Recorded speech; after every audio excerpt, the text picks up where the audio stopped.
समस्त भक्तजनों को मैं पंडित संतोष आचार्य जयराम जी के बोल रहा हूँ।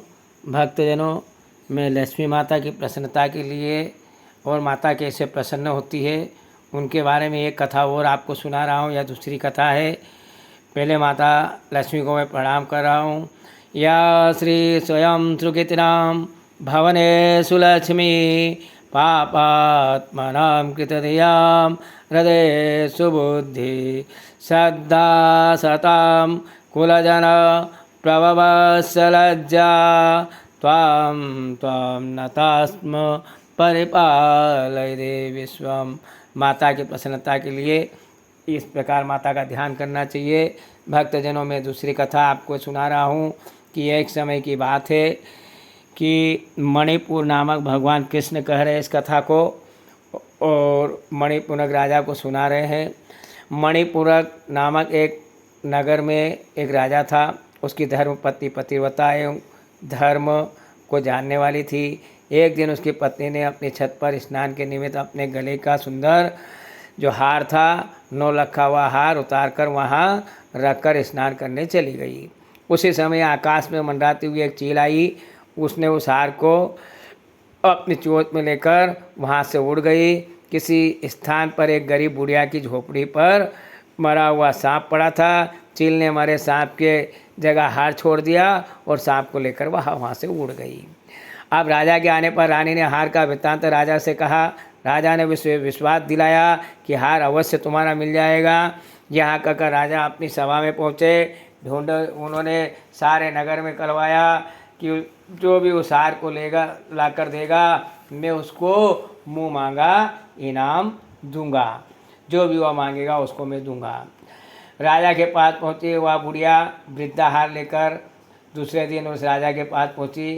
राजा को वह हार दे दिया। राजा ने इनाम मांगने के लिए कहा। उसने इनाम में यह वर मांगा कि आज से 8वें दिन तक यानी कार्तिक कृष्ण पक्ष त्रयोदशी से 8 दिन तक नगर में कोई भी महालक्ष्मी जी का पूजन नहीं करे। क्यों? केवल यह सब मैं ही करूँगी। बुढ़िया ने कहा मैं ही करूँगी। उसके लिए तेल बत्ती आदि सब आप मेरे घर भिजवा दीजिए। राजा चकित हो गए। राजा ने पूछा ऐसा क्यों भाई? ये इनाम से तुम्हें क्या लाभ होगा? वृद्धा बोली राजन, इस दिन लक्ष्मी पूजन एवं दीपावली करने से महालक्ष्मी माता अत्यंत ही प्रसन्न होती है। जो हम 5 दिन 8 दिन जो पूजा करते हैं तो उसका बराबर कभी भी हम पूजा करते तो माता लक्ष्मी प्रसन्न नहीं होती है। जो इन दोनों में माता लक्ष्मी प्रसन्न हो जाती है। इस दिन जो पूजा करता है लक्ष्मी सदैव उसके घर में स्थिर रहती है। राजा बोले मुझे भी लक्ष्मी पूजन करना है। वृद्धा ने कहा कि प्रथम मैं करूँगी, बाद में आप करना। ऐसा करने पर राजा वृद्धा के घर अतुल धन संपत्ति का निवास हो गया। लक्ष्मी माता के पूजन करने से, उनके पाठ आदि करवाने से वह वृद्धा धनवान हो गई। तब राजा ने सारी प्रजा से कहा कि आप सभी लोग भी दीपावली, दीप उत्सव और माता लक्ष्मी की आराधना अवश्य करिए। महालक्ष्मी के पूजन तथा उनका उत्सव करिए। इससे माता लक्ष्मी सबके घर में विराजमान होगी। राजा की आज्ञा पाकर सारे नगरवासियों ने माता लक्ष्मी का पूजन किया, आह्वान किया। वृद्धा के बाद में माता लक्ष्मी ने राजा के सारे राज्य को सुखमय बना दिया।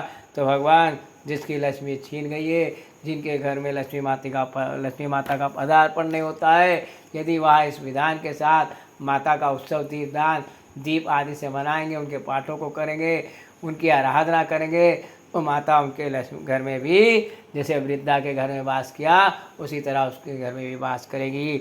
आए मेरे साथ समस्त भक्तजन बोलिए लक्ष्मी मैया की जय। समस्त भक्तजनों को जय।